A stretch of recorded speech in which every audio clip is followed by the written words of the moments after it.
આપણે પીએસઆઈ ભરતી અને પોલીસ ભરતીની વાત કરતા હતા, તો એમાં હવે કંઈક નિયમો ચેન્જ થયા છે. શારીરિક કસોટીના ગુણ હવે મેઇન્સમાં નથી ગણાવવાના. તો એક તો પહેલાં આપણે એ સમજવું છે કે શું શું નિયમો ચેન્જ થયા છે.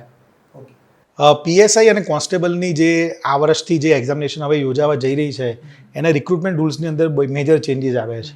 અગાઉની જો વાત કરીએ તો ત્યાં આગળ ફિઝિકલ એક્ઝામિનેશનની અંદર કોન્સ્ટેબલની એક્ઝામિનેશનમાં અગર કોઈ વિદ્યાર્થી ફિઝિકલ એક્ઝામિનેશન આપવા જાય તો એને 25 ગુણમાંથી માર્ક્સ મળતા હતા કે 25 મિનિટની અંદર જો એ વિદ્યાર્થી એક્ઝામિનેશન આ ફિઝિકલ એક્ઝામ જો પાસ કરે તો એને અમુક ગુણ મળે.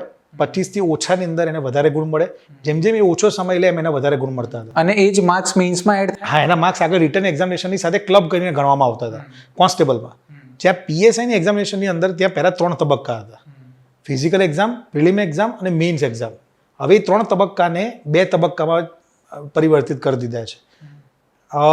જે ફર્સ્ટ તબક્કો છે એ ફિઝિકલ એક્ઝામ તો ખરું, એમાં જે મેજર ચેન્જ આવ્યો છે એની અંદર છે કે ભાઈ ફિઝિકલ એક્ઝામિનેશનની અંદર જે વિદ્યાર્થીઓ માર્ક્સ મેળવી શકતા હતા હવે નથી. એટલે હવે બધા જ ઉમેદવારોએ આપેલા નિર્ધારિત સમયમાં ખાલી દોડ પૂરી કરવાની છે.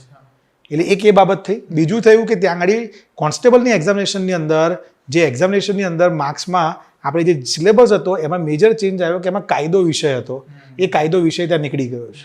એની જગ્યાએ ગુજરાતી ગદ્યાર્થ ગ્રહણનો એક મુદ્દો ત્યાં આગળ આવીને ઊભો રહ્યો છે.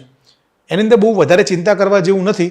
એ ટોપિક બહુ સરળ છે, પણ એક ખાસ કરીને પોલીસ સ્ટેશનની કામગીરીની અંદર જે પણ કોન્સ્ટેબલ હોય એને વધારે પડતું કામ ત્યાં આગળ ટાઈપિંગનું અને લખવાનું વધારે આવતું હોય, એટલા માટે આ ગુજરાતીનું લેખન કૌશલ્યનો એક ટોપિક થોડો ત્યાં એડ કરવામાં આવ્યો છે. પણ એ ઓબ્જેક્ટિવ સ્વરૂપે છે, લખવાનું નથી. જે પીએસઆઈની અંદર જે નવો નિયમ આવ્યો છે એની અંદર જે સેકન્ડ સ્ટેજ જે કહી શકાય એ આખી એક એક્ઝામિનેશન છે, જે મેઇન્સ એક્ઝામ છે. મેઇન્સ એક્ઝામિનેશનને 2 પાર્ટની અંદર વિભાજિત કર્યા છે. પહેલો જે સેક્શન છે એની અંદર મેથ્સ અને રિઝનિંગનું 100 માર્કનું પેપર. બીજું જે સેક્શન છે એની અંદર આખું જીકેનું 100 માર્કનું વેટેજ છે. અને ત્રીજું જે સેક્શન છે એની અંદર ઇંગ્લિશ અને ગુજરાતી વર્ણાત્મક છે.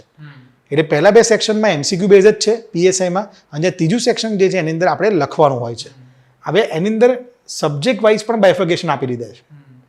પહેલામાં મેં તમને કીધું એ પ્રમાણે મેથ્સ અને રિઝનિંગના 50-50 માર્કના ક્વેશ્ચનનું વેટેજ છે. બીજાની અંદર પણ પોલિટી અને પબ્લિક એડમિનિસ્ટ્રેશનનું 25 માર્કનું, હિસ્ટ્રી, કલ્ચર અને જ્યોગ્રાફીનું એવી રીતના 25 માર્કનું. પછીના 2 સેક્શનની અંદર સાયન્સ એન્ડ ટેકનોલોજી, તે ઉપરાંત કરંટ અફેર્સ, ઇકોનોમિક્સ, આવા બધા વિષયનું ભેગું કરીને 25-25 માર્કનું ટોટલ વેટેજ. એટલે 100 માર્કનું જીકે. અને પછીના જે 100 માર્ક છે એની અંદર પણ ઇંગ્લિશનું વેટેજ ઓછું રાખવામાં આવ્યું છે. એ 30% છે, એની સામે ગુજરાતીનું વેટેજ 70% છે. એટલે અહીંયા આપણે જે પીએસઆઈ અને કોન્સ્ટેબલની આટલી મોટી તક, એટલે અત્યાર સુધી જો કહી શકાય તો 2023 અને 24માં સૌથી મોટામાં મોટી ભરતી આ આપણને જોવા મળી રહી છે. તો એ દરમિયાન વિદ્યાર્થીઓ માટે આ તક બહુ મોટી સારી આવી છે. પણ એની અંદર ક્યાંક તમને એવું લાગતું હશે કે ભાઈ મેથ્સ અને રિઝનિંગ જો સબ્જેક્ટ જો સમાવેશ થાય તો મારા માટે અઘરું થશે. ના મિત્રો, અહીંયા ચિંતા કરવાની જરૂર નથી. સીટોની સંખ્યા બહુ બધી છે. અગર જો સારી માર્ગદર્શન સાથે એક મહેનત કરવામાં આવે તો ચોક્કસપણે આ જ વખતે તમે આ એક્ઝામિનેશન પાસ કરી શકો છો.